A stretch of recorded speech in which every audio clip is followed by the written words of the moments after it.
സർവകൃപാലുവായ ദൈവത്തിൻ്റെ പരിശുദ്ധമായ നാമത്തിന് സ്തോത്രവും സ്തുതിയും പുകഴ്ചയും മഹത്വവും ധനവും ജ്ഞാനവും ഉണ്ടാകുമാറാകട്ടെ. നമ്മുടെ കർത്താവും രക്ഷിതാവുമായ യേശുക്രിസ്തുവിൻ്റെ നാമത്തിലുള്ള സ്നേഹ വന്ദനങ്ങളെ എല്ലാവർക്കും ആദരവോടെ അറിയിക്കുന്നു. പിന്നെയും നമുക്കൊരുമിച്ച് എബ്രായ ലേഖന പഠനത്തോടനുബന്ധിച്ചായിരിക്കാൻ ദൈവം അവസരങ്ങളെ ഇങ്ങനെ നൽകുന്നല്ലോ. കർത്താവിന് സ്തോത്രം.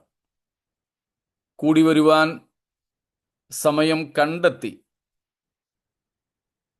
ദൈവവചന പഠനത്തിനായിട്ടും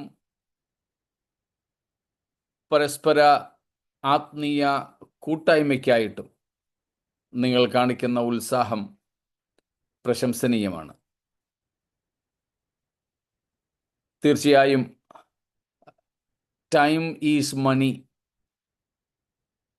സമയമാണ് പണം എന്ന ഒരു ആശയഗതിയിലൂടെ പോകുന്ന ഈ സമൂഹത്തിൽ നമ്മുടെ സമയം നമുക്ക് നിത്യതയിൽ നിക്ഷേപിക്കുവാനായിട്ട് ദൈവം തരുന്ന അവസരങ്ങൾക്കായിട്ട് സ്തോത്രം ചെയ്യുന്നു. കർത്താവ് പ്രതിഫലങ്ങളെ തരട്ടെ. നമുക്ക് എബ്രായ ലേഖനം 2-ാമത്തെ അധ്യായത്തിലേക്ക് തിരിച്ചു വരാം. നമ്മൾ കഴിഞ്ഞ ചില ദിവസങ്ങളായിട്ട് 2-ാം അധ്യായം 1 മുതൽ 4 വരെയുള്ള വാക്യങ്ങളാണ് ചിന്തിക്കുന്നത്. പ്രത്യേകിച്ച് നമ്മളിപ്പോൾ 1 തൊട്ട് 4 വരെയുള്ള വാക്യങ്ങളെ പൊതുവെ കണ്ടതിന് ശേഷം 1-ാമത്തെ വാക്യത്തിലേക്ക് തിരികെ വന്ന് അവിടെയുള്ള പദപ്രയോഗങ്ങളെ അവലോകനം ചെയ്തുകൊണ്ടിരിക്കുകയാണല്ലോ. അവിടെ നമ്മൾ കഴിഞ്ഞ ദിവസങ്ങളിലായിട്ട് കണ്ടത് 1-ാമത്തെ വാക്യത്തിൽ പറയുന്നത് പോലെ വല്ലപ്പോഴും ഒഴുകിപ്പോകാതിരിക്കേണ്ടതിന് നമ്മൾ കേട്ടത് അധികം ശ്രദ്ധയോടെ കരുതിക്കൊള്ളുവാൻ ആവശ്യമാകുന്നു എന്നാണ്. നമുക്ക് ആ വാക്യം ഒന്നും കൂടെ വായിച്ചുകൊണ്ട് തുടരാമല്ലോ. 2:1, 2:1. We must pay more careful attention, therefore, to what we have heard, so that we do not drift away. Praise God. We should not drift away. And therefore, we need to give more careful attention to what we have already heard. നമ്മുടെ രക്ഷയ്ക്ക് പര്യാപ്തമായ സന്ദേശം നമ്മൾ കേട്ട് കഴിഞ്ഞു. ദൈവം നമ്മെ അറിയിച്ചു കഴിഞ്ഞു. നമുക്ക് അതിൽ നിലനിൽക്കണം, അതിൽ നിന്ന് ഒഴുകിപ്പോകരുത്. We need to steadfastly continue in what we have heard. We need steadfastness. We should continue in, not drift away. നാം കേട്ടതിൽ നിലനിൽക്കണം. നാം കേട്ടതിൽ നിലനിൽക്കണം, ഒഴുകിപ്പോകരുത്. സ്ഥിരതയോടെ നിൽക്കണം, ഉറച്ചു നിൽക്കണം. steadfastness.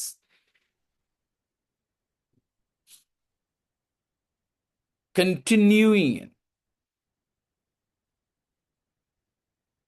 പക്ഷേ പലപ്പോഴും കേട്ടത് നാം മറന്നു കളയുന്നു. നമ്മുടെ മനസ്സിൽ നിന്ന് അത് മാറിപ്പോകുന്നു. അതിനുള്ള കാരണങ്ങളായിരുന്നു നമ്മൾ ഇന്നലെയും മിനിയാന്നും കണ്ടത്.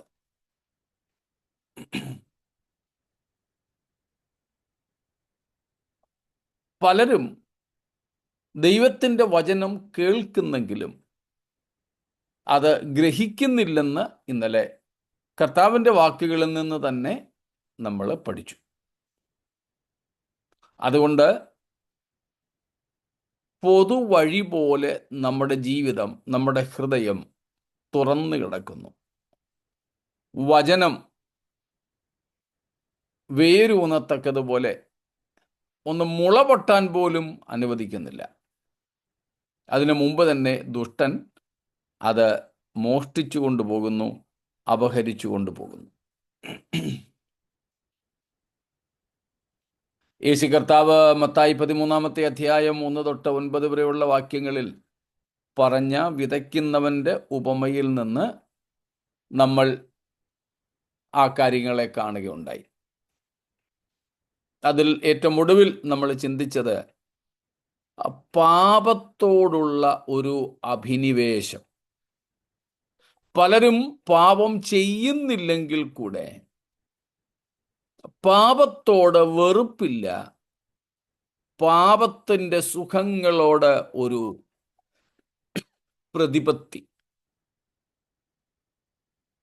അതൊരിക്കലും നമ്മുടെ ജീവിതത്തിൽ ഉണ്ടാകാൻ പാടില്ല. അങ്ങനെ നമ്മുടെ ഹൃദയത്തിൻ്റെ അന്തർഭാഗത്ത് പോലും ആ പാപത്തോടൊരാകർഷണമുണ്ടെങ്കിൽ അത് വെച്ച് സാത്താൻ മുതലെടുപ്പ് നടത്താൻ സാധ്യതയുണ്ട്. സ്വപ്നങ്ങളിലൂടെ പോലും അങ്ങനെ സാത്താൻ ചെയ്യും. അതുകൊണ്ടാണ് ഭക്തന്മാർ പറഞ്ഞിട്ടുള്ളത്, സ്വപ്നത്തിലൂടെയും എന്നെ കാക്കേണമേ, പൊന്നേശു തമ്പുരാൻ നല്ലൊരു രക്ഷകൻ എന്നുള്ള, എൻ്റെ ഓർമ്മ ശരിയെങ്കിൽ മൂത്താമ്പാക്കൽ കൊച്ചുകുഞ്ഞ് ഉപദേശിയുടെ അദ്ദേഹം എഴുതിയ പാട്ടാണ്. പാപം ചെയ്യാതെന്നെ രാപ്പകൽ കാക്കണമേ, സ്വപ്നത്തിലൂടെയും അങ്ങനെ സൂക്ഷിക്കണമേ എന്നാണ് അദ്ദേഹം അതിൻ്റെ അവസാനത്തെ സെക്കൻഡ് ലാസ്റ്റ് സ്റ്റാൻസായിൽ പറയുന്നത്. നമ്മുടെ സ്വപ്നങ്ങളിൽ കൂടെ പോലും പാപം ചെയ്യാതിരിക്കണമെങ്കിൽ നമ്മുടെ ഹൃദയത്തിൻ്റെ അന്തർഭാഗത്ത്, ഒരുപക്ഷെ നമ്മൾ പോലും അറിയാതെ മറഞ്ഞു കിടക്കുന്ന അന്തർഭാഗത്ത് പാപത്തോടുള്ള ഒരു ചെറിയ ആഗ്രഹം, ഒരു പ്രതിപത്തി, ഒരു അഭിനിവേശം ഉണ്ടാകും. അത്രയും മതി സാത്താന് നമ്മുടെ മുമ്പിൽ ഇഷ്ടമുള്ള കാര്യങ്ങളെ കൊണ്ട് കാണിച്ച് നമ്മുടെ മനസ്സിനെ കവരുവാൻ. അതാണ് പൗലോസ് ഭയപ്പെടുന്നത്. 2 കൊരിന്ത്യർ ലേഖനം 11 അധ്യായത്തിൽ പൗലോസ് പറയുന്നുണ്ട്, ഞാൻ ഭയപ്പെടുന്നു, ഐ ആം അഫ്രെയ്ഡ്. സാത്താൻ ഹവ്വായെ ഉപായത്താൽ ചതിച്ചതുപോലെ നിങ്ങളെയും ചതിക്കുമോ എന്നാണ് എൻ്റെ ഭയം. ക്രിസ്തുവിനോടുള്ള ഏകാഗ്രതയും നിർമ്മലതയും വിട്ട് നിങ്ങളുടെ മനസ്സ് അല്ലെങ്കിൽ നിങ്ങളുടെ ഹൃദയം വഷളായി പോകുമോ എന്ന് ഞാൻ ഭയപ്പെടുന്നു. സ്തോത്രം. അപ്പം നമുക്കെന്തിനോടാണ് അഭിനിവേശമുള്ളത്? We are passionate for what? What is our heart longing for?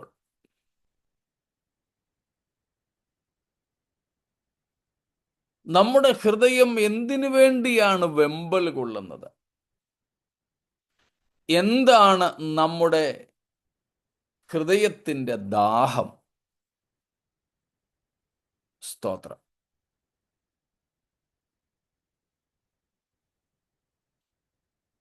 ഒരു തരത്തിലും നമുക്ക് പാപത്തോട് താല്പര്യം ഉണ്ടാകരുത്. ഇന്ന് പാപം ചെയ്യുന്നില്ലെങ്കിലും പാപത്തോട് വെറുപ്പില്ലാത്ത, പാപത്തോട് ശത്രുതാ മനോഭാവമില്ലാത്ത ഒരു മനസാക്ഷിയാണ് ദൈവസഭയ്ക്ക് പൊതുവെ കാണുന്നത്. സ്തോത്രം. അതുകൊണ്ട് പൗലോസ് പലയിടത്തും പറയുന്നത്, ചില പാപങ്ങളെക്കുറിച്ച് അവ നിങ്ങളുടെ ഇടയിൽ പേർ പറക പോലും അരുത്. യൂദ അതിനെക്കുറിച്ച് പറയുന്നു, ജഡത്താൽ കറ പിടിച്ച അങ്കി പോലും പകച്ചുകൊണ്ട് ചിലരോട് ഭയത്തോടെ കരുണ കാണിപ്പീൻ. സ്തോത്രം. പാപത്തോട് ഭയങ്കരമായ ഭയവും വെറുപ്പും ശത്രുതാ മനോഭാവവും നമുക്ക് വേണം. സ്തോത്രം. Sin always promises pleasure. പാപം എപ്പോഴും സുഖം വാഗ്ദത്തം ചെയ്യുന്നു. എൻ്റെ പിതാവ് മദ്യപിക്കുമായിരുന്നു. എൻ്റെ ജ്യേഷ്ഠൻ മദ്യപിക്കുമായിരുന്നു.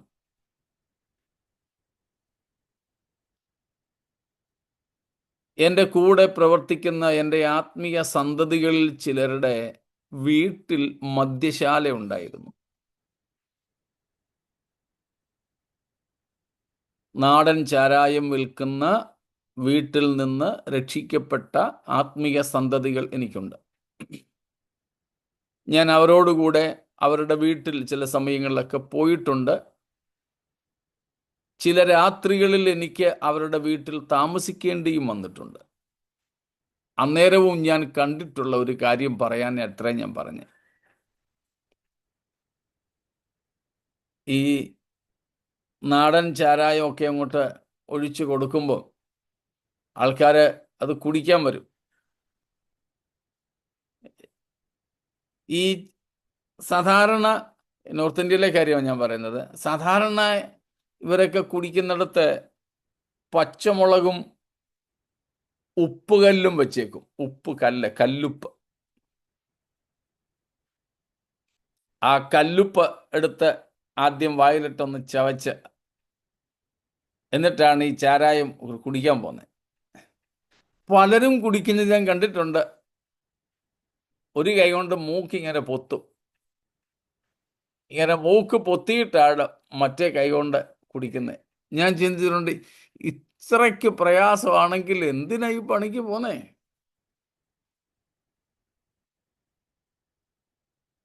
ചിലർ കുടിച്ചങ്ങോട്ട് കഴിയുമ്പോഴത്തേക്കിനും ഈ ഉപ്പും നല്ല എരിയുള്ള മുളകും കൂടെ കടിക്കും. അതിൻ്റെ രുചി വായിൽ ഉണ്ടാകാതിരിക്കാൻ വേണ്ടിയാ. ഇത്രയ്ക്ക് കഷ്ടപ്പെട്ടാണ് ഇവർ കുടിക്കുന്നത്. ഇത്രയ്ക്ക് കഷ്ടപ്പെട്ട്. എന്നിട്ട് കുടിച്ചിട്ട് ഒരു തലകുലുക്കും തുപ്പും. അതിൽ നിന്ന് ഞാൻ മനസ്സിലാക്കുന്നത്, അതിൻ്റെ മണവും രുചിയും ഒന്നും രുചികരമല്ല, ആസ്വാദ്യകരമല്ല. എന്നിട്ടും അവരെന്തിനാ കുടിക്കുന്നേ? ഇതകത്ത് എന്നാൽ അവർക്കൊരു തരം സുഖമുണ്ട്. അതിനെയാണ് പാപത്തിൻ്റെ സുഖം, പാപത്തിൻ്റെ തൽക്കാല സുഖം, താൽക്കാലിക ഭോഗം എന്ന് എബ്രായ ലേഖനത്തിൽ തന്നെ 11-ാം അധ്യായത്തിൽ നമ്മൾ വായിക്കുന്നത്. അതിനെ നമ്മൾ പാപത്തിൻ്റെ നൈമിഷികമായ സുഖം എന്ന് മനസ്സിലാക്കാനായിട്ട് പറ്റും. ക്ഷണികമായ സുഖം.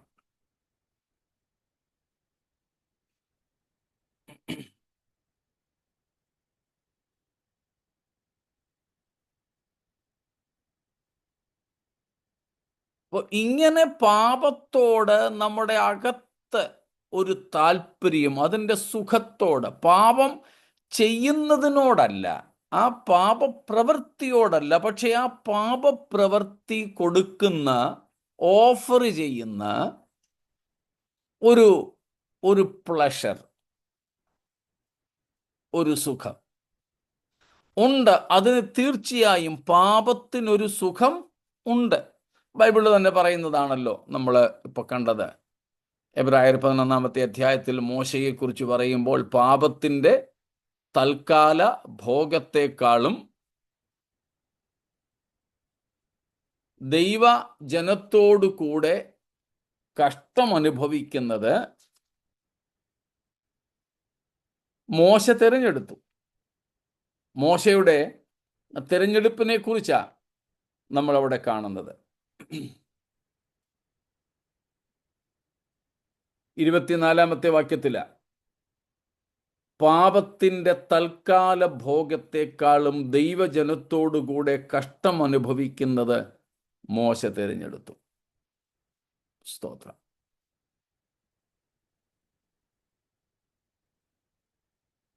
ആ ഒരു തിരഞ്ഞെടുപ്പ്, ആ ഒരു തീരുമാനം നമ്മെ ദൈവവചനം കേട്ടത് ഹൃദയത്തിൽ തങ്ങി നിൽക്കുന്നതിന് കാരണമാക്കും. എങ്ങാനും നമ്മുടെ അകത്ത് അന്തർഭാഗത്തിൽ പാപത്തോടുള്ള ഒരു താല്പര്യം കിടക്കുന്നുണ്ടോ എന്ന് നാം വിലയിരുത്തേണ്ടതുണ്ട്. സ്തോത്രം. നമ്മൾ പോലും ഒരുപക്ഷെ അറിയുന്നുണ്ടാവില്ല. മുമ്പൊരു സമയത്തും നമ്മൾ ചിന്തിച്ചതായിട്ടാണ് എൻ്റെ ഓർമ്മ. ഞങ്ങളുടെ ചർച്ചിൽ ഞാൻ പറഞ്ഞിരുന്ന ഒരു കാര്യമാണ്. 51-ാം സങ്കീർത്തനത്തിൻ്റെ 6-ാമത്തെ വാക്യം, Psalms 51:6. അന്തർഭാഗത്തിലെ സത്യമല്ലോ നീ ഇച്ഛിക്കുന്നത്, അന്തരംഗത്തിൽ എന്നെ ജ്ഞാനം ഗ്രഹിപ്പിക്കണമേ. അന്തർഭാഗത്തിലെ സത്യമല്ലോ നീ ഇച്ഛിക്കുന്നത്. ബോധമനസ്സും ഉപബോധ മനസ്സും അവബോധ അല്ലെങ്കിൽ അബോധ മനസ്സും, ഇങ്ങനെ മനസ്സുകളുടെ പല അവസ്ഥകളുണ്ട്. നാം ബോധ മനസ്സിൽ, കോൺഷ്യസ് മൈൻഡിൽ ചിലപ്പോൾ പാപമൊന്നും ചെയ്യാതെ ഞാനൊരു പാസ്റ്ററാണ്, ഞാനൊരു വിശ്വാസിയാണ്, ഞാൻ സഭായോഗത്തിന് പാട്ട് നയിക്കുന്നയാളാണ്, ട്രാൻസ്ലേറ്റ് ചെയ്യുന്നയാളാണ്, പാസ്റ്റർ ഇല്ലാത്തപ്പം സഭായോഗം നടത്തുന്നത് ഞാനാണ്, ഞാൻ ഏരിയ മീറ്റിങ്ങിൻ്റെ കോർഡിനേറ്ററാണ്. ഇങ്ങനെയൊക്കെയുള്ള ബോധം നമ്മെ ഭരിക്കും. ഞാൻ പാസ്റ്ററുടെ ഭാര്യ, ഞാൻ പാസ്റ്ററുടെ മോന, ഞാൻ പാസ്റ്ററുടെ മോള, ഇങ്ങനെയൊക്കെയുള്ള ബോധം നമ്മെ ഭരിക്കും. ബോധ മനസ്സിൽ, conscious mind. In conscious mind, we know who we are and what people think of us.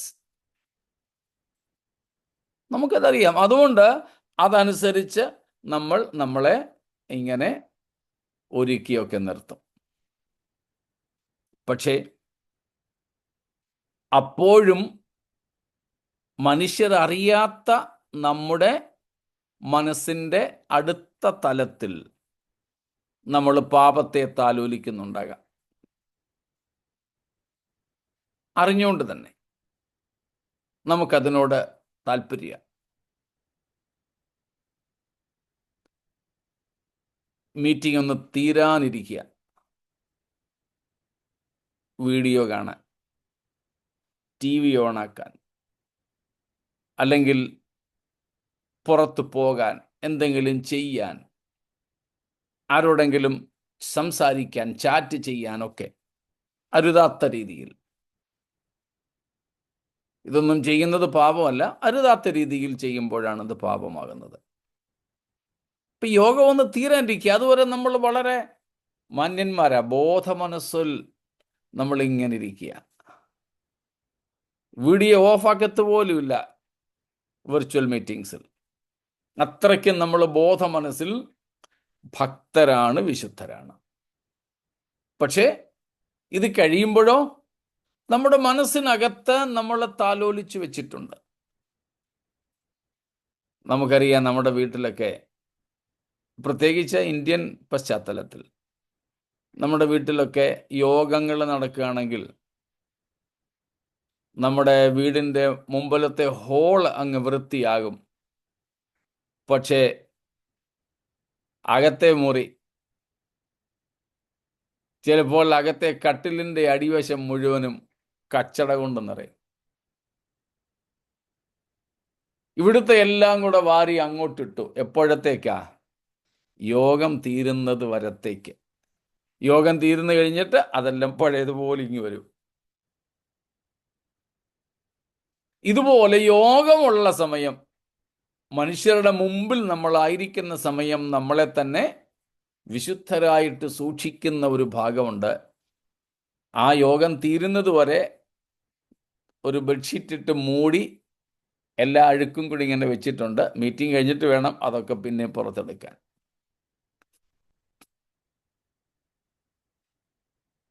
ഞാൻ പറഞ്ഞിട്ടുണ്ടല്ലോ, ഞാൻ പട്ടാളക്കാർക്കിടയിൽ 5-8 വർഷം 3 സ്ഥലങ്ങളിലായിട്ട് പ്രവർത്തിച്ചിട്ടുണ്ട്. ആർമിയുടെയും എയർഫോഴ്സിൻ്റെയും നേവിയുടെയും ബേസുകളിൽ ഞാൻ ആയിരുന്നിട്ടുണ്ട്. പ്രത്യേകിച്ച് ആർമിയിലാണ് ഒത്തിരി ഡിസിപ്ലിൻ ഞാൻ കണ്ടിടത്തോളം. ഭയങ്കര ഡിസിപ്ലിൻ ആർമിയിലാണ്.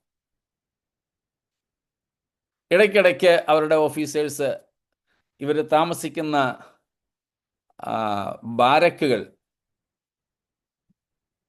വിസിറ്റിംഗ് ഇൻസ്പെക്ഷൻ ചെയ്യാൻ വരാറുണ്ട്.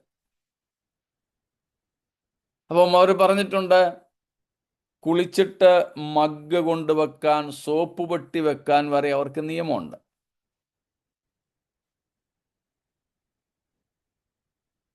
ടോയ്ലറ്റിൽ ഇട്ടുകൊണ്ട് പോകുന്ന സ്ലിപ്പർ ഊരി എവിടെ എങ്ങനെ വെക്കണമെന്ന് അവർക്ക് നിയമമുണ്ട്. പക്ഷെ ഇവര് ബാച്ചിലേഴ്സ് അല്ലേ, ബാരക്കിൽ ഒത്തിരി അലവലാതിയായിട്ടൊക്കെ ഇട്ടേക്കുമെന്ന് പറഞ്ഞു. പക്ഷെ ഇൻസ്പെക്ഷന് വരുന്ന സമയത്ത് ഇവരുടെ ഒരു പെട്ടിയുണ്ട്, ഇരുമ്പ് പെട്ടി, നിങ്ങൾ കണ്ടിട്ടുണ്ടായിരിക്കും. പട്ടാളക്കാരുടെ ഒരു മുഖമുദ്രയ, ഒരു ട്രങ്ക്. അതിൻ്റെ പുറകിലിട്ട് ഇതെല്ലാം കൂടെ വാരിയിട്ട് ഷീറ്റൊക്കെ ഇട്ടേക്കും. പക്ഷെ ചില ഓഫീസേഴ്സ് നേരെ വന്ന് ഈ പെട്ടിയുടെ പുറകുവശം അവർ ചോദിക്കുന്നത്. എന്നിട്ട് അവർ പറയും, അവർ നേരിട്ട് കമ്മീഷൻഡ് ഓഫീസേഴ്സ് ആയിട്ട് വന്നവരല്ല. അവരിതുപോലെ ആദ്യം സിപ്പാഹികളായിരുന്നു.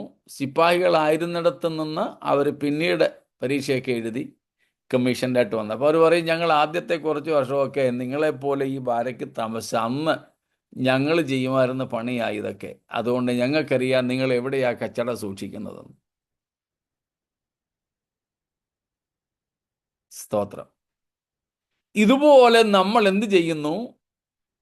സുബോധ മനസ്സിൽ വിശുദ്ധരായിട്ട് കഴിയുമ്പോൾ നമ്മുടെ ഉപബോധ മനസ്സിലും അബോധ മനസ്സിലും നമ്മൾ ഷീറ്റൊക്കെ ഇട്ട് മൂടി പാപ സ്വഭാവങ്ങളെയും അതിനോടുള്ള നമ്മുടെ അഭിനിവേശത്തെയും സൂക്ഷിക്കുക.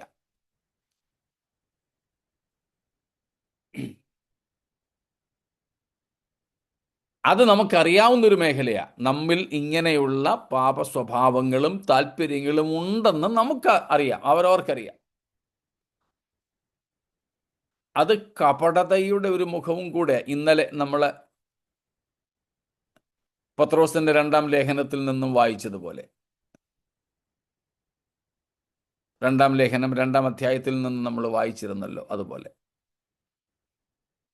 എന്നാൽ നമ്മൾ പോലും അറിയാതെ നമ്മുടെ അകത്ത് പാപത്തോടുള്ള ഒരു താല്പര്യം കിടപ്പുണ്ട്. അത് നമുക്ക് പോലും അറിയില്ല.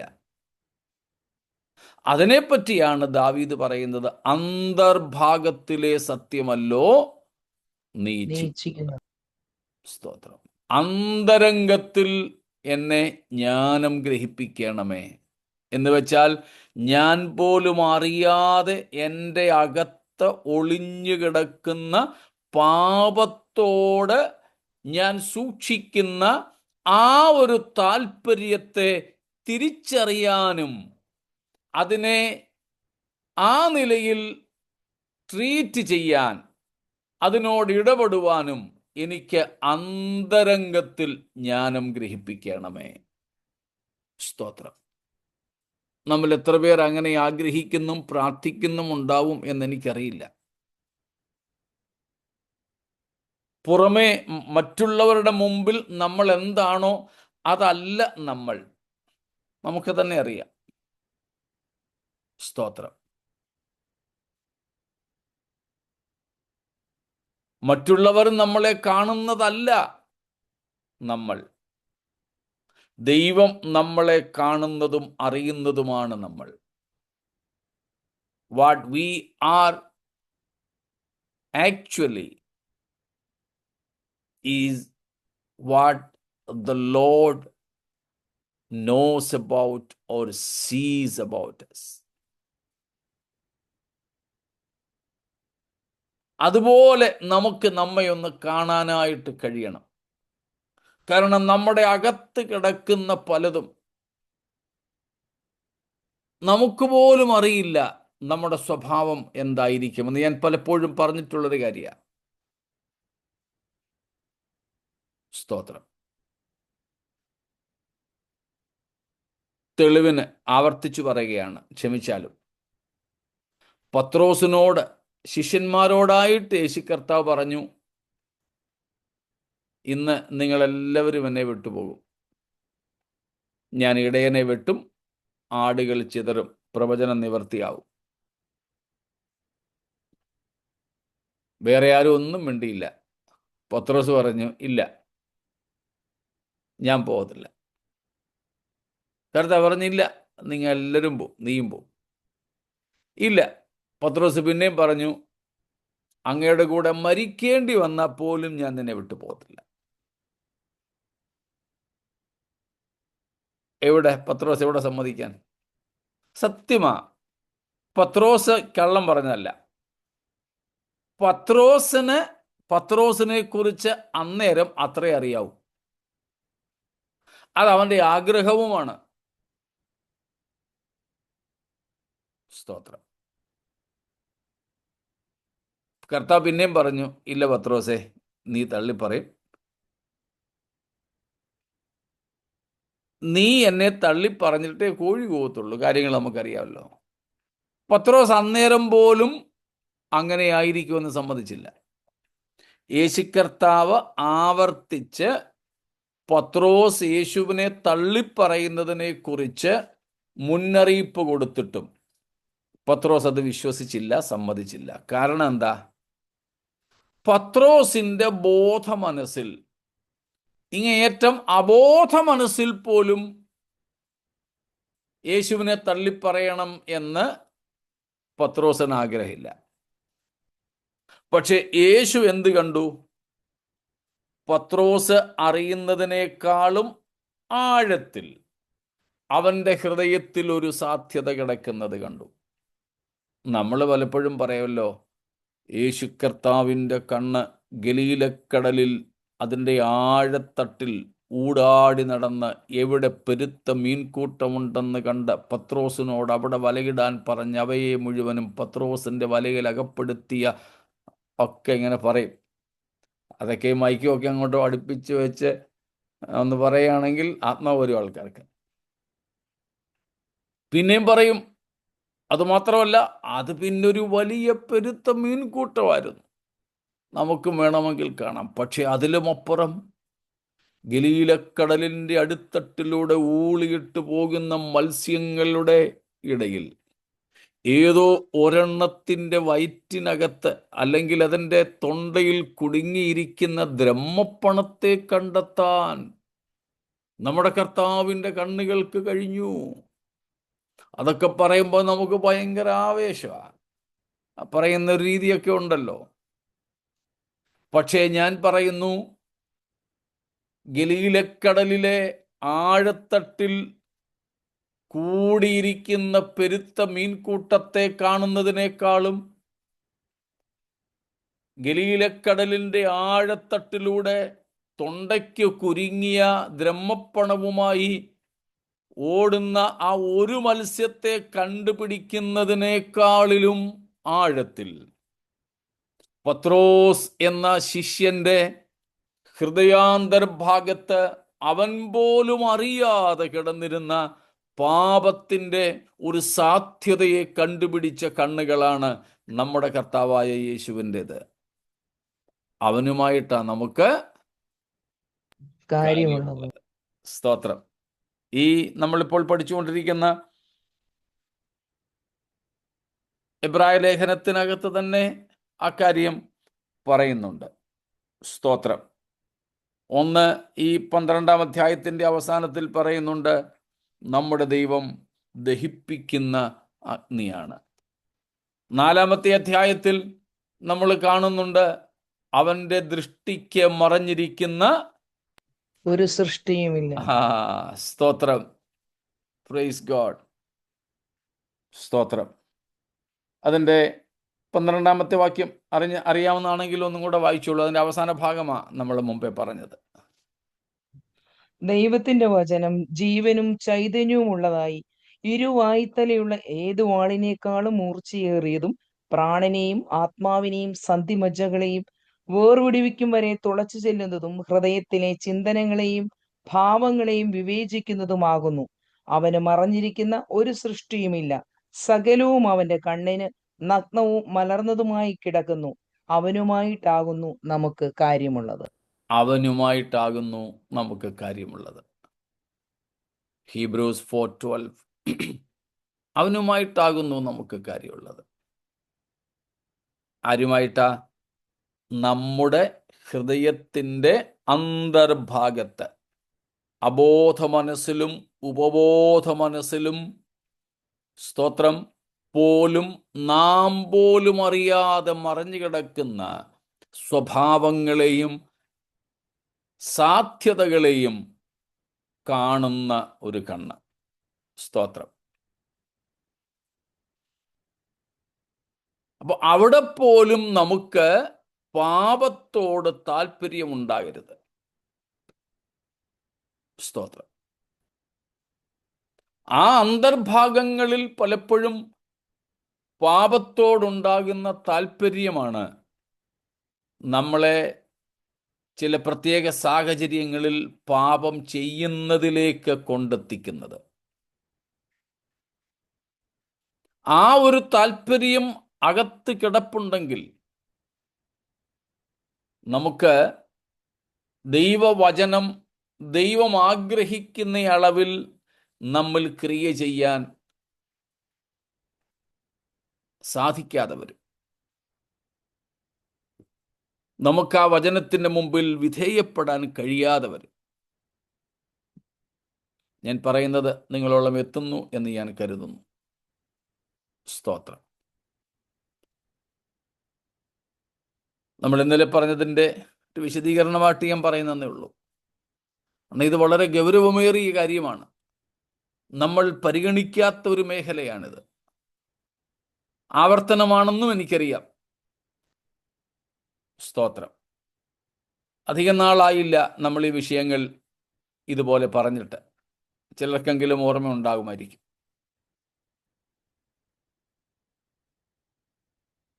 അതുകൊണ്ട് നമുക്കും ദാവീദിനെ പോലെ പ്രാർത്ഥിക്കാം, എൻ്റെ അന്തരംഗത്തിൽ ജ്ഞാനം ഗ്രഹിപ്പിക്കണമേ. സ്തോത്രം. അന്തർഭാഗത്തിലെ സത്യമല്ലോ നീ ഇച്ഛിക്കുന്നത്. ആവർത്തന പുസ്തകം 8:2 ഒക്കെ എടുത്ത് നമ്മൾ ഈ കാര്യങ്ങൾ കൂടുതൽ വിശദമായിട്ട് പഠിച്ചിട്ടുണ്ട്. അതുകൊണ്ട് ഞാൻ ആ ഭാഗങ്ങളിലേക്ക് ഇനിയും പോകുന്നില്ല. അപ്പോൾ കേട്ടത് അധികം ശ്രദ്ധയോടെ കരുതിക്കൊള്ളുവാൻ നമുക്ക്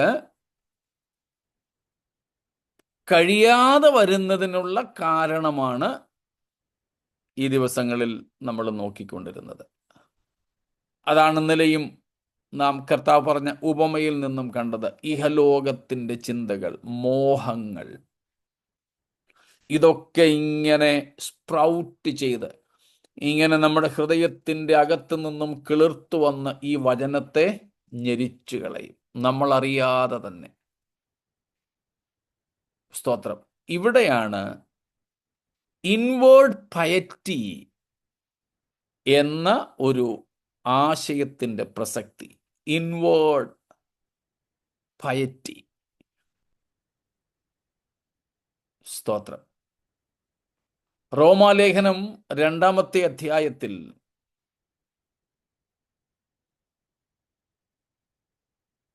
വിവിധ തരം ന്യായവിധികളെ കുറിച്ച് പൗലോസ് പറയുന്നുണ്ട്. ഏതാണ്ട് 9ഓളം തരത്തിലെ ന്യായവിധികൾ അവിടെ പ്രതിപാദിക്കപ്പെടുന്നു. അതിലൊന്നാണ് God will judge people, especially his people in general, but his people in specific. God will judge people, especially his people, in accordance with their inward piety. ദൈവം ന്യായം വിധിക്കുന്ന ഒരു രീതിയുണ്ട് അവിടെ.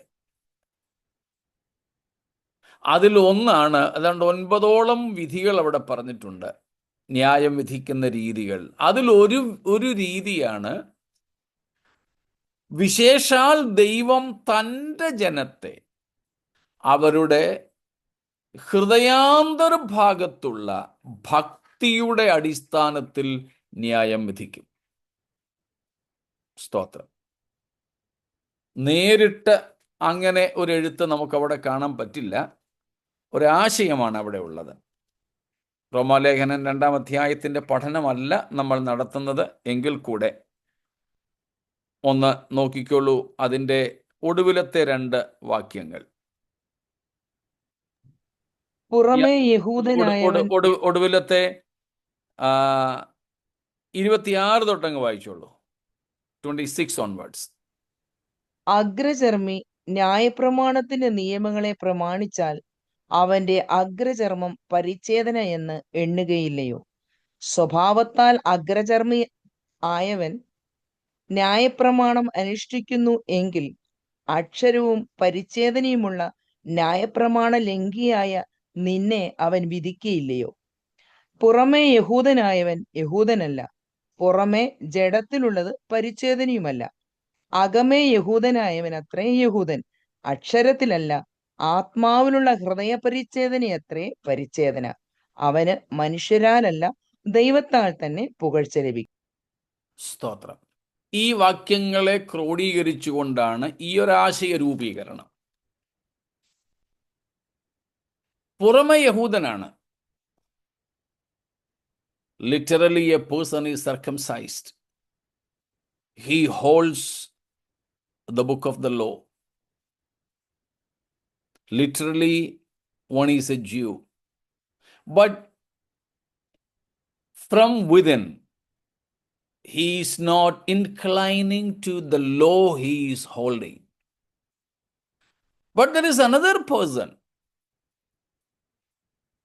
Literally, he is a Gentile, but he is very much pious from within. ഒരുത്തൻ പുറമെ യഹൂദൻ, പരിച്ഛേദന ഏറ്റിട്ടുണ്ട്, ന്യായപ്രമാണം കൈകളിൽ എന്തിയിട്ടുണ്ട്, യഹൂദന്റെ ബാഹ്യമായ എല്ലാ ലക്ഷണങ്ങളും ഉണ്ട്.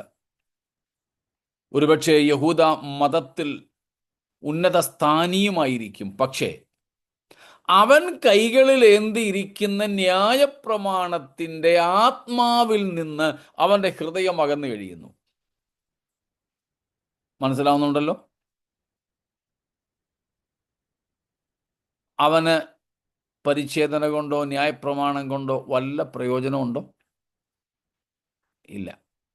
അതേസമയം വേറെ ഒരുത്തൻ, ജഡത്തിൽ അഗ്രചർമ്മി, പരിച്ഛേദന ഏൽക്കാത്ത വിജാതീയൻ, യഹൂദനല്ലാത്ത ഒരുത്തൻ, അവൻ്റെ കയ്യിൽ ന്യായപ്രമാണമൊന്നുമില്ല. പക്ഷേ അവൻ ന്യായപ്രമാണത്തിൽ എഴുതിയിരിക്കുന്നത് അനുസരിക്കണമെന്ന് ഹൃദയം കൊണ്ടാഗ്രഹിച്ച് ആവോളം പരിശ്രമിക്കുന്ന ഒരുത്തൻ, അവൻ്റെ ഹൃദയാന്തർഭാഗത്തിലൊരാഗ്രഹം. എന്താ അവൻ്റെ ആഗ്രഹം? ന്യായപ്രമാണത്തിൽ എഴുതിയിരിക്കുന്നതൊക്കെ അവൻ അറിയത്തില്ല ന്യായപ്രമാണത്തിൽ എഴുതിയിരിക്കുന്നത്, എന്നാൽ അവൻ്റെ ഹൃദയം കൊണ്ട് അവൻ ആഗ്രഹിക്കുന്നത് ഫലത്തിൽ എന്താ എത്തിച്ചേരുന്നത്? ന്യായപ്രമാണത്തിൻ്റെ അനുസരണമാണ്. മനസ്സിലാവുന്നുണ്ടോ?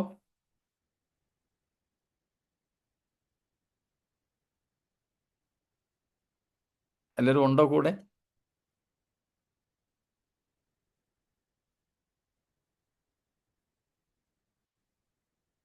യെസ്സും നോയും ഒന്നും കിട്ടുന്നില്ല. ഉണ്ട് പാസ്റ്ററെ, മനസ്സിലാവുന്നുണ്ട്. ഓക്കെ, സ്തോത്രം. അപ്പോൾ ദൈവം ഒരുവനെ വിധിക്കുന്നത് എന്തിൻ്റെ അടിസ്ഥാനത്തിലാണ്? അവൻ്റെ ഹൃദയത്തിൻ്റെ താല്പര്യങ്ങൾ വെച്ച, ബാഹ്യമായ കാര്യങ്ങൾ വെച്ചല്ല. This is very much important to be noted. God will judge a person according to his or her internal desire and commitment for God, for holiness, for hating sin, for loving holiness. സ്തോത്രം. ഒന്നാം അധ്യായത്തിൻ്റെ, എബ്രായ ലേഖനം 1-ാം അധ്യായത്തിൻ്റെ 8 തൊട്ടുള്ള വാക്യങ്ങളിലും നാം ഇതേ വിഷയങ്ങൾ തൊട്ടുവിട്ടതാണെന്ന് ഓർമ്മ കാണും നിങ്ങൾക്ക്.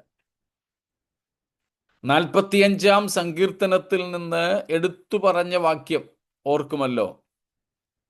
ദൈവം ക്രിസ്തുവിനോട് പറയുന്നത്, പിതാവ് പുത്രനോട് പറയുന്ന കാര്യം, നീ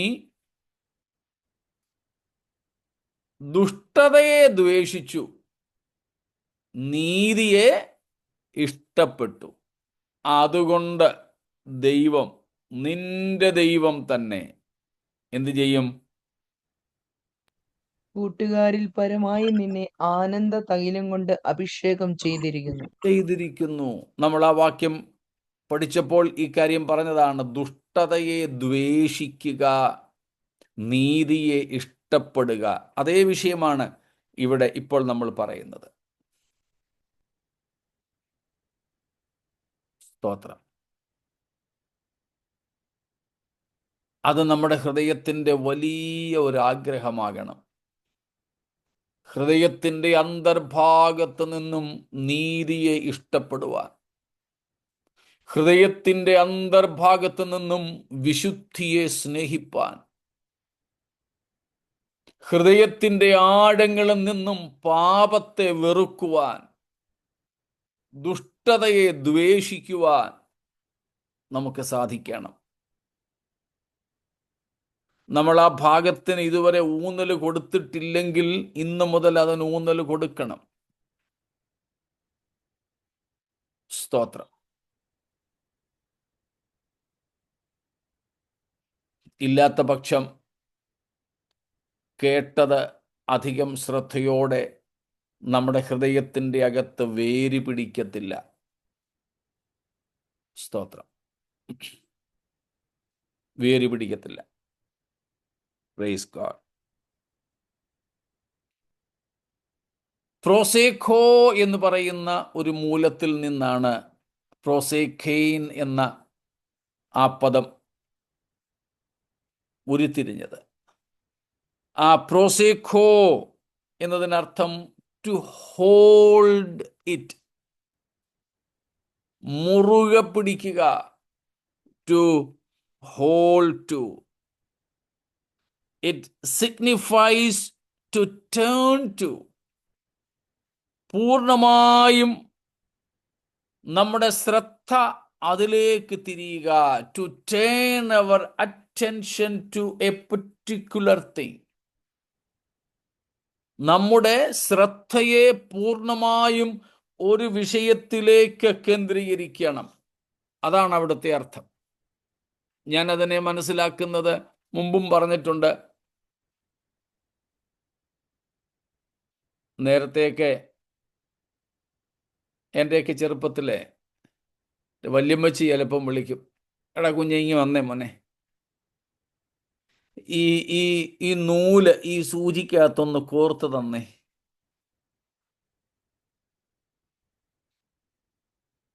വല്യമ്മച്ചി പ്രായമായതാ, കണ്ണൊന്നും ശരിക്കും കാണത്തില്ല. പാവം കുറേ നേരം കൊണ്ട് ശ്രമിക്കുന്നു ഈ സൂചിയുടെ ആ ചെറിയ ദ്വാരത്തിൽ ഈ നൂലൊന്ന് കയറ്റാൻ. പറ്റുന്നില്ല. നമ്മൾ അങ്ങനെയുള്ള വളരെ സൂക്ഷ്മമായ കാര്യങ്ങൾ ചെയ്യുമ്പോൾ എന്തുമാത്രം ശ്രദ്ധിച്ചായിരിക്കുന്നേ. ഇപ്പോഴൊന്നും അധികം അങ്ങനെ നമ്മൾ വീടുകളിൽ സൂചിയും നൂലും കോർക്കാറില്ല. ചില സ്ഥലത്ത് ഈവൻ ചർച്ചുകളിലെ പോലും ചില റിട്രീറ്റുകളിലൊക്കെ ഈ സൂചിയും നൂലും കൂടെ കോർക്കുന്ന കോമ്പറ്റീഷനൊക്കെ ഉണ്ടാകാറുണ്ടെന്ന് കേട്ടിട്ടുണ്ട് ഞാൻ. ചിലർക്ക് കണ്ണ് കാണാമെന്നാലും വിരൽ ചെറിയ ഇങ്ങനെ പിടിക്കുമ്പം ചെറുതായിട്ട് വിറയ്ക്കും, കയറത്തില്ല. ചിലർക്ക് വിറയലൊന്നുമില്ല, പക്ഷേ സൂക്ഷ്മതയോടെ ആ ദ്വാരം കാണത്തില്ല.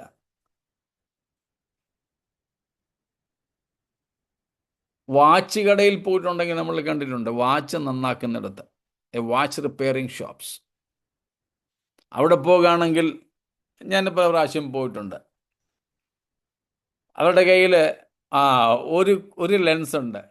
ഒരു ലെൻസ് സാധാരണപ്പെട്ട് നോക്കിയാൽ കാണത്തില്ല. അതുകൊണ്ട് അവർ ഒരു കണ്ണിലോട്ട് അതങ്ങ് പിടിപ്പിക്കും. മറ്റേ കണ്ണ് സാധാരണ പോലെ ഇരിക്കുക. ഒരു കണ്ണിൽ ആ ലെൻസ് പിടിപ്പിച്ചിട്ട് സൂക്ഷ്മതയോടെ നോക്കും. അപ്പം ആ ഒരൊറ്റ ബിന്ദുവിലേക്ക് നമ്മുടെ ശ്രദ്ധ മുഴുവനും കേന്ദ്രീകരിക്കുന്നത് പോലെ നമ്മൾ കേട്ട ദൈവവചനത്തിൽ ശ്രദ്ധിക്കണമെന്നാണ് ഇവിടെ അപ്പോസ്തലൻ ഉദ്ദേശിക്കുന്നത്. അങ്ങനെ നമ്മൾ ശ്രദ്ധിക്കുന്ന സമയത്ത് വേറെ ഒന്നിലും നമ്മുടെ ശ്രദ്ധ പോകത്തില്ല. ആരെങ്കിലും വിളിച്ചാൽ അങ്ങോട്ടും ഇങ്ങോട്ടും നോക്കത്തില്ല. സ്തോത്രം.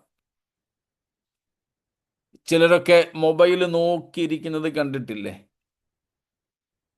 ചിലരാണെങ്കിൽ റോഡിൽ കൂടെ പോലും പോകുമ്പം മൊബൈൽ നോക്കിയാ പോകുന്നത്. വണ്ടി മുമ്പിൽ വന്നാലും ഇതുങ്ങൾ കാണത്തില്ല.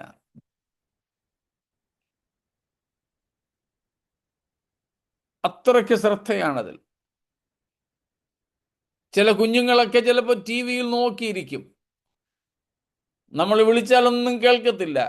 നമ്മൾ ആ ടി വിയുടെ മുമ്പിൽ, ഇവരുടെ മുമ്പിൽ നമ്മളൊന്ന് കയറി നിന്നാൽ എന്നാപ്പോഴും നമ്മൾ ശ്രദ്ധിക്കത്തില്ല. അവർ മാറി ഇങ്ങനെ ഇരുന്ന് ടി വിയിലേക്ക് നോക്കും. അവരുടെ ശ്രദ്ധ മുഴുവനും ആ ഒരു സ്ക്രീനിലാണ്. വേറെ ഒന്നും അവർക്ക് കാണാൻ പറ്റുന്നില്ല. വേറെ ഒന്നിലും അവർ ശ്രദ്ധിക്കുന്നില്ല. ഇതുപോലെ നാം കേട്ട വചനത്തിൽ മാത്രം ശ്രദ്ധിച്ച് ബാക്കി ഡിസ്ട്രാക്റ്റ് ചെയ്യുന്ന, നമ്മുടെ ശ്രദ്ധയെ ചിതറിക്കുന്ന മറ്റൊന്നിലേക്കും ശ്രദ്ധ കൊടുക്കാതെ ഇതിൽ മാത്രം ശ്രദ്ധ കേന്ദ്രീകരിക്കുക എന്നതാണ് നാം കേട്ടത് അധികം ശ്രദ്ധയോടെ കരുതിക്കൊള്ളണം എന്ന് പറഞ്ഞിരിക്കുന്നതിൻ്റെ അർത്ഥം. അതിന് കഴിയാതെ വരുന്ന ഒരു പ്രധാനപ്പെട്ട സംഗതിയാണ് നമ്മുടെ ഹൃദയത്തിൻ്റെ അന്തർഭാഗത്ത് നാം പോലും അറിയാതെ മറഞ്ഞു കിടക്കുന്ന പാപത്തോടുള്ള നമ്മുടെ അഭിനിവേശം. അതിനെ കണ്ടെത്തി ചികിത്സിക്കണം. അങ്ങനെ ഒരു ഘടകമുണ്ട് എന്ന് നമ്മൾ സമ്മതിക്കണം. നമ്മളത് തിരിച്ചറിയണം. സമ്മതിക്കണം എന്ന് പറഞ്ഞാൽ ശരി സമ്മതിച്ചു എന്ന് പറയുന്നതല്ല. അങ്ങനെ ഒരു സംഭവം അകത്തുണ്ടെന്ന തിരിച്ചറിവിലേക്ക് നമ്മൾ എത്തണം. ദാവീദ് എത്തിയതുപോലെ, പത്രോസ് പിന്നീട് എത്തിയതുപോലെ. സ്തോത്രം. എന്നാൽ നമുക്ക് വിജയമാണ്. സ്തോത്രം.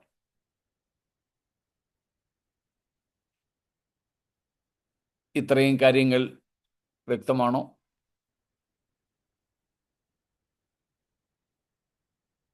എന്തെങ്കിലും ചോദ്യങ്ങളുണ്ടോ ഇതുവരെയുള്ളതിൽ?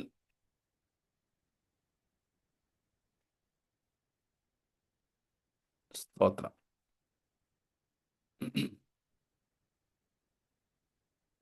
ശരി,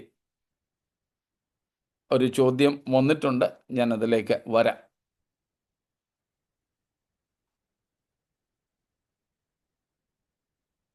എങ്കിലും ഈ പ്രൊസേക്കോയെ ഒന്നും കൂടെ ഒന്ന് പറഞ്ഞിട്ട്, സമയമുണ്ടെങ്കിൽ ഇന്ന് അതിലേക്ക് വരാം, ഇല്ലെങ്കിൽ നമുക്ക് നാളെ ആ ഭാഗത്തേക്ക് വരാം.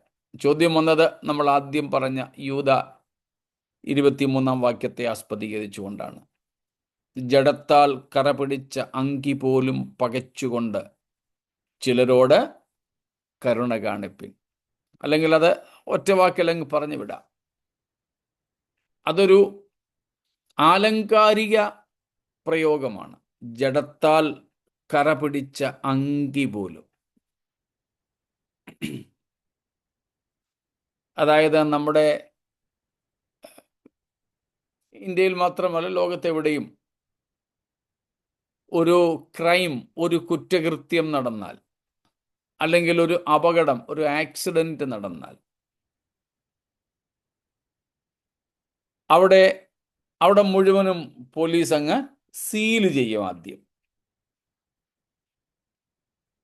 വേറെ ആരുടെയും ഫിംഗർ പ്രിന്റ്, വിരലടയാളം പതിയാനോ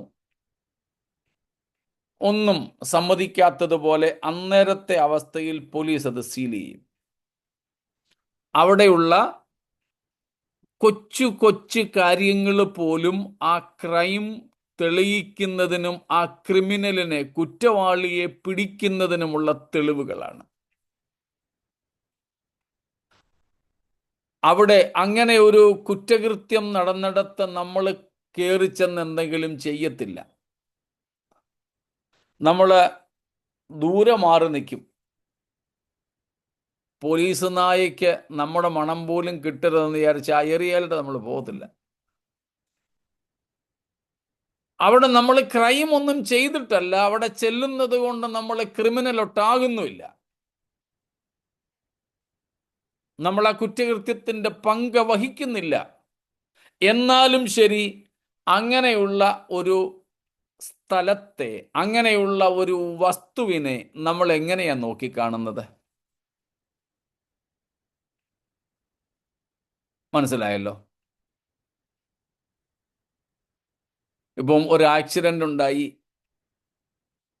ഒരു കൊലപാതകം നടന്നു, അടിപിടി കേസുണ്ടായി, മറ്റെന്തെങ്കിലും മോഷണം ഉണ്ടായി, എന്തെങ്കിലും അങ്ങനത്തെ ഒരു സംഭവം നടന്നാൽ അവിടുത്തെ വസ്തുക്കളെല്ലാം തന്നെ, ഓരോ സാധനവും തൊണ്ടി മുതല, they are proofs to prove the crime, and therefore we keep a distance from even that site, from that scenery. അതുകൊണ്ടാണ് നമ്മുടെ നാട്ടിലൊക്കെ അങ്ങനെ എന്തെങ്കിലും നടക്കുകയാണെങ്കിൽ നമ്മൾ നമ്മുടെ വീട്ടിൽ വന്നിട്ട് അകത്തെ ലൈറ്റ് ഓഫ് ചെയ്ത് ജനൽ തുറന്ന് ജനലിൽ കൂടെ നോക്കത്തേ ഉള്ളൂ, പുറത്തോട്ട് പോകത്തില്ല. എന്താ? നമ്മൾ അതിൽ പങ്കാളികൾ, അവിടെ ചെന്നു എന്നതുകൊണ്ട് പോലും പങ്കാളികളാകരുത്. സാക്ഷിക്ക് പോലും നമ്മെ വിളിച്ചുകൊണ്ട് പോകരുത്. ഇതുപോലെ ജഡത്താൽ കറപിടിച്ച അങ്കി പോലും പകച്ചുകൊണ്ട് എന്ന് വെച്ചാൽ പാപത്തോട് അത്രമാത്രം വെറുപ്പ് നമ്മുടെ ഉള്ളിലുണ്ടായി, അതിൽ നിന്ന് നാം നമ്മെ തന്നെ അകറ്റി നിർത്തുന്ന ഒരനുഭവം. True godliness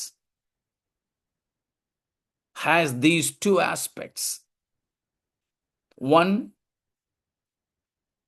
godliness, by or with godliness we will depart from evil, and rather secondly we will hate evil. അതും എനിക്ക് തോന്നുന്നു 1-ാം അധ്യായം 8-ാം വാക്യം നമ്മൾ ചിന്തിച്ച സമയത്ത് പറഞ്ഞിരുന്നതായിട്ടാണ് ഞാൻ ഓർക്കുന്നത്. സ്തോത്രം. ഭക്തിയുടെ യഥാർത്ഥമായ മുഖം, 2 അവസ്ഥകളെക്കുറിച്ച് നമ്മൾ സദൃശ്യവാക്യങ്ങളിൽ നിന്നും കണ്ടിരുന്നതാണല്ലോ. സദൃശ്യവാക്യങ്ങൾ പ്രോവബ്സ് ചാപ്റ്റർ 16 വേഴ്സ് 6, 16-ന്റെ 6-ാമത്തെ വാക്യം. ദയയും വിശ്വസ്തതയും കൊണ്ട് അകൃത്യം പരിഹരിക്കപ്പെടുന്നു. 6-ാം വാക്യം വായിച്ചു മൊത്തം. യഹോവ ഭക്തി കൊണ്ട് മനുഷ്യർ ദോഷത്തെ യഹോവ ഭക്തി കൊണ്ട് മനുഷ്യർ എന്ത് ചെയ്യുന്നു? ദോഷത്തെ വിട്ടകലുന്നു. Departing from evil because of ഭക്തി, ഗോഡ്ലിനെസ്. യഹോവ ഭക്തി കൊണ്ട് മനുഷ്യർ ദോഷത്തെ വിട്ടകലുന്നു. അത് മാത്രമല്ല ഉള്ളത്. ഇനിയും 8:13, 8:13, 8:13 യഹോവ ഭക്തി ദോഷത്തെ വെറുക്കുന്നതാകുന്നു. മതി. അടുത്തതും കൂടെ വായിച്ചു, അടുത്ത ലൈനും കൂടെ വായിച്ചു. ഡംഭം, അഹങ്കാരം, ദുർമാർഗം, വക്രതയുള്ള വായ് എന്നിവയെ ഞാൻ പകയ്ക്കുന്നു. പകയ്ക്കുന്നു. പകയ്ക്കുക, വെറുക്കുക ഒക്കെ ഒരേ അർത്ഥമാണ്, ഹേറ്റിംഗ്. അപ്പോൾ പാപത്തോട് നമുക്ക് എന്തുമാത്രം അകൽച്ചയും 2 വെറുപ്പും ഉണ്ടാകണം. പാപത്താൽ കറപിടിച്ച അങ്കി പോലും. ഒരുവൻ കുറ്റം ചെയ്യാൻ നേരം ധരിച്ചിരുന്ന വസ്ത്രം പോലും അവൻ്റെ കുറ്റത്തിന് തെളിവാണ്. അതുപോലും അവന് ശിക്ഷ വാങ്ങിക്കൊടുക്കുന്ന സാധനമാണ്. സ്തോത്രം. പാപത്താൽ കറപിടിച്ച അങ്കി, പാപത്തിനു വേണ്ടി, അല്ലെങ്കിൽ ഞാൻ പാപിയായ മനുഷ്യൻ, ഞാൻ പാപം ചെയ്യാൻ നേരം ധരിച്ചിരുന്ന വസ്ത്രത്തെ പോലും ഞാൻ വെറുക്കണം. അത്രമാത്രം പാപത്തോട് ഞാൻ അകലം പാലിക്കണം. അത്രമാത്രം ഞാൻ പാപത്തെ പകയ്ക്കണം അഥവാ വെറുക്കണം. സ്തോത്രം. അതുകൊണ്ടാണ് പറഞ്ഞത് അങ്കി പോലും പകച്ചുകൊണ്ട്. ആ വെറുപ്പാണ് അവിടെ. സ്തോത്രം. അത്രമാത്രം പോലും കോംപ്രമൈസ് നമ്മൾ ചെയ്യരുത്, അനുരഞ്ജനം അരുത്. മനസ്സിലാക്കാണുമല്ലോ. സ്തോത്രം. അപ്പോൾ അത്രമാത്രം നമ്മൾ വിശുദ്ധിക്ക് വേണ്ടി നിലനിൽക്കുക, പാപത്തോട് വെറുപ്പുള്ളവരായി തീരുക. അതും എവിടെ നിന്നും? നാം പോലും അറിയാതെ കിടക്കുന്ന ഹൃദയത്തിൻ്റെ അടിത്തട്ടിൽ നിന്നും, ഹൃദയാന്തർഭാഗത്ത് നിന്നും. സ്തോത്രം.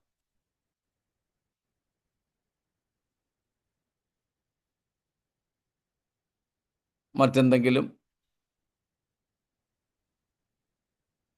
അതിൻ്റെ സെക്കൻഡ് പാർട്ടാണ് ഫസ്റ്റ്. ഞാൻ ചിലർക്ക് ഭയത്തോടെ കരുണ കാണിപ്പിൻ. ആ കരുണ നമ്മളെങ്ങനെ അന്നേരം കാണിക്കും?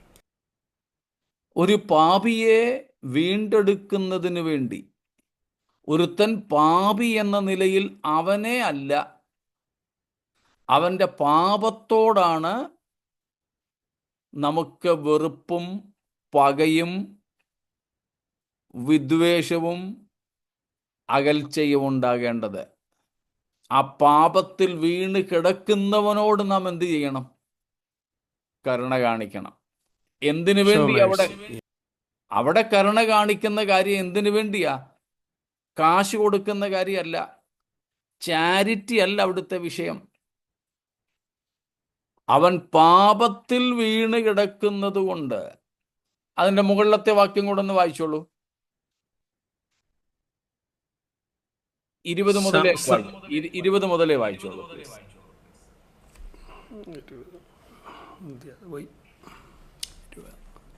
നിങ്ങളോ പ്രിയമുള്ളവരെ, നിങ്ങൾ കേൾക്കാവോ? കേൾക്കാം. നിങ്ങളുടെ അതിവിശുദ്ധ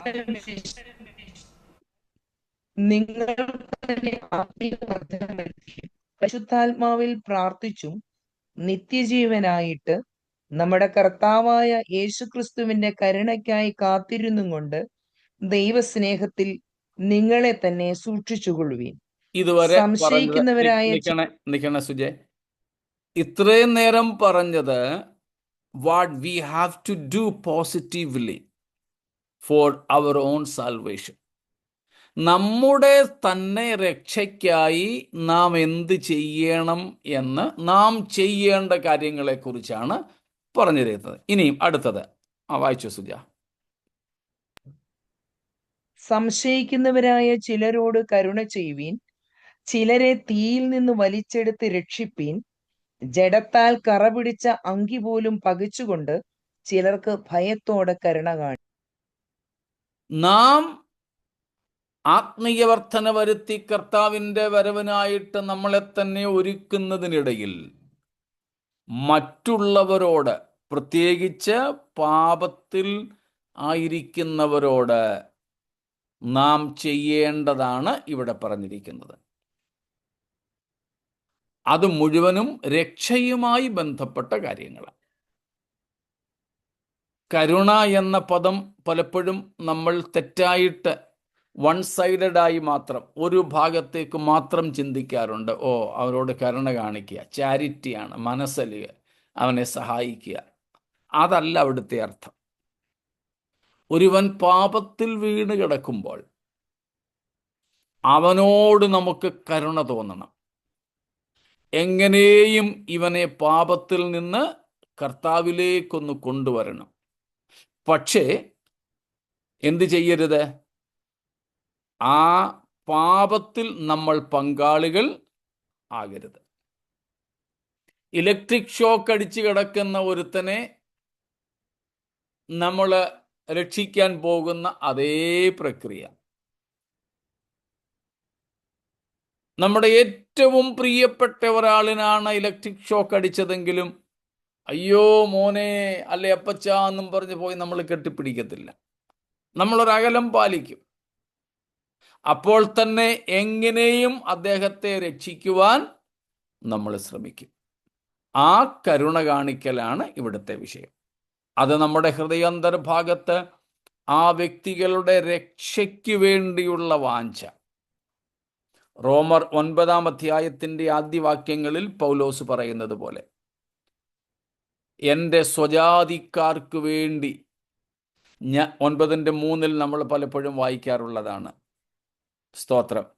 എൻ്റെ സ്വജാതിക്കാരുടെ രക്ഷയ്ക്ക് വേണ്ടി, യഹൂദന്റെ രക്ഷയ്ക്ക് വേണ്ടി പൗലോസ് പറയുന്നു, ഞാൻ തന്നെ ക്രിസ്തുവിനോട് വിട്ട് ശാപഗ്രസ്തനാകുവാൻ ആഗ്രഹിക്കാമായിരുന്നു.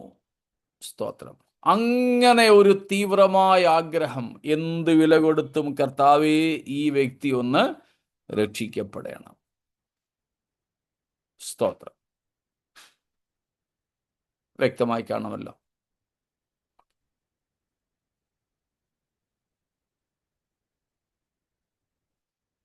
ശരി. അപ്പോൾ ഈ പ്രൊസേക്കോ എന്ന ആ മൂലത്തിൽ നിന്നാണ് ഈ പ്രൊസേക്കെയിൻ എന്ന പ്രയോഗം ഇവിടെ നമുക്ക് എബ്രായർ 2:1 കാണുവാൻ സാധിക്കുന്നത്. ഇതേ മൂലം നമുക്ക് മറ്റു പല സ്ഥലങ്ങളിലും കാണുവാനായിട്ട് കഴിയും. നമ്മൾ നേരത്തെ പഠിച്ച ഗിരിപ്രഭാഷണത്തിൽ മത്തായി 6:1, മാത്യു 6:1.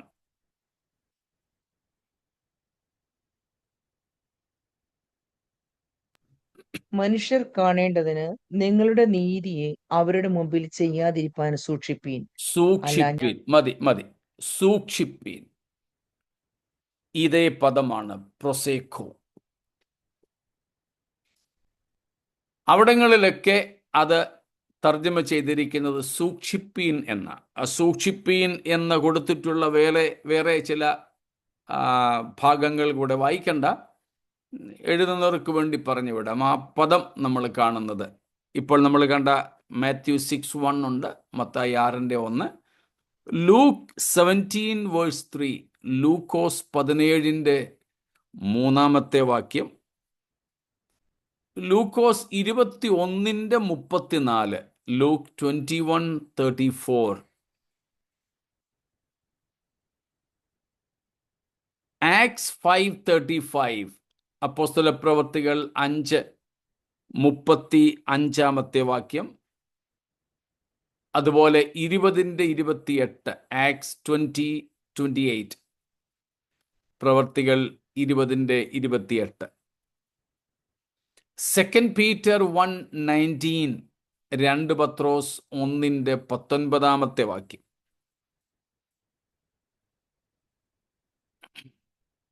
ഇവിടെ എല്ലാം കാണുന്നത് സൂക്ഷിപ്പീൻ എന്നാണ്. സൂക്ഷിപ്പീൻ. മറ്റൊരർത്ഥം അതിനുള്ളത് ശ്രദ്ധിക്കുക എന്ന. ശ്രദ്ധിക്കുക. സ്തോത്രം. Be careful. ഇംഗ്ലീഷിൽ എങ്ങനെയാ? മത്തായി 6:1 ബിവെയർ ഉണ്ട്, ബിവെയർ. ബി കെയർഫുൾ ഉണ്ട്, യാ. ടേക്ക് കെയർ ഉണ്ട്. ഓക്കെ. അപ്പം ഈ പ്രയോഗങ്ങളൊക്കെ ആകാം. ഈ മറ്റൊന്നാണുള്ളത് ആക്സ് 8:6, അപ്പോസ്തല പ്രവൃത്തികൾ 8:6 വാക്യം ഒന്ന് നോക്കിക്കേ. 8:6.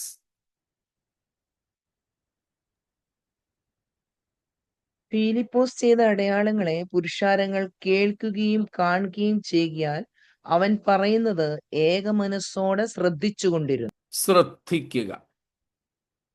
ഇംഗ്ലീഷിലോ? When the crowds heard Philip and saw the miraculous signs he did, they paid close attention to what he said. Paying close attention. വേറെ വേർഷൻസിൽ, ഇംഗ്ലീഷിൽ വേർഷൻസിൽ വ്യത്യാസം വരും. ചില വേർഷൻസിൽ കൊടുത്തിരിക്കുന്നത് ടു ഗീവ് ഹീഡ് ടു എന്ന, ടു ഗീവ് ഹീഡ് ടു എന്ന ചില versions. ശ്രദ്ധിക്കുക. 8:6, 10, 11. അപ്പോസ്തല പ്രവൃത്തികൾ 8:6, 10, 11. അതുപോലെ 16:14, 16:14.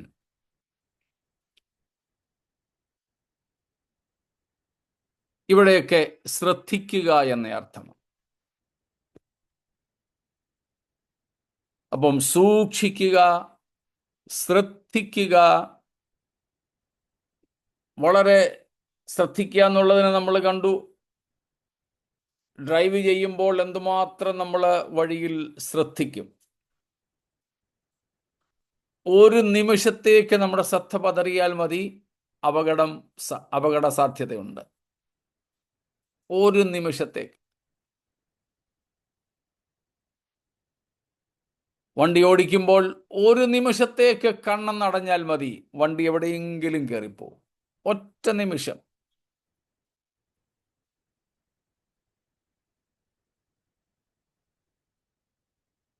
അതിനാണ് ഇവിടെ ഇന്ത്യയിലെ റോഡിലൊക്കെ എഴുതി വച്ചിരിക്കുന്നത് നസർ ഹറ്റി ദുർഘടന ഘട്ടി. ശ്രദ്ധ മാറിയോ അതേ നിമിഷത്തിൽ അപകടം സംഭവിക്കും. അതുകൊണ്ട് നമുക്ക് അത്രമാത്രം ശ്രദ്ധയോടെ നാം കേട്ട ദൈവവചനത്തെ കരുതാം, സൂക്ഷിക്കാം, നഷ്ടപ്പെടാതെ കാക്കാം. നമ്മുടെ ഹൃദയത്തിൻ്റെ അന്തർഭാഗത്ത് ഭക്തിയുള്ളവരായി നമുക്ക് മാറാം. നമ്മുടെ ഹൃദയാന്തർഭാഗത്തെ ഭക്തി ഒരുപക്ഷെ മനുഷ്യൻ്റെ മുമ്പിൽ സ്വീകാര്യമായിരിക്കില്ല. മനുഷ്യർ അതിനെ തള്ളിക്കളയും. ഏയ് വേണ്ട, എന്താ കാര്യത്തിനാ, അതിഭക്തന്മാരൊന്നും ആകണ്ട, എക്സ്ട്രീമിസ്റ്റോ ഒന്നും ആകണ്ട, ആത്മീയ തീവ്രവാദികളൊന്നും ആകണ്ട എന്നൊക്കെ ഒരുപക്ഷെ നമ്മളെ കളിയാക്കും. സാരമില്ല, നമ്മുടെ ഭക്തിക്ക് ദൈവസന്നിധിയിൽ വിലയുണ്ട്. നമ്മുടെ ഹൃദയാന്തർഭാഗത്തെ ഭക്തിക്ക് ദൈവസന്നിധിയിൽ വിലയുണ്ട്. ന്യായ വിസ്താര സമയത്ത് അതിൻ്റെ വില നാം അറിയും. അതുകൊണ്ട് ഹൃദയാന്തർഭാഗത്ത് സത്യമുള്ളവരായി കർത്താവിനെ സേവിച്ച്, സ്തോത്രം, നാം കേട്ടത് അധികം ശ്രദ്ധയോടെ കരുതിക്കൊള്ളുവാൻ ഈ വചനങ്ങൾ മുഖാന്തരങ്ങളാകട്ടെ. ദൈവം നമ്മെ അനുഗ്രഹിക്കുമാറാകട്ടെ.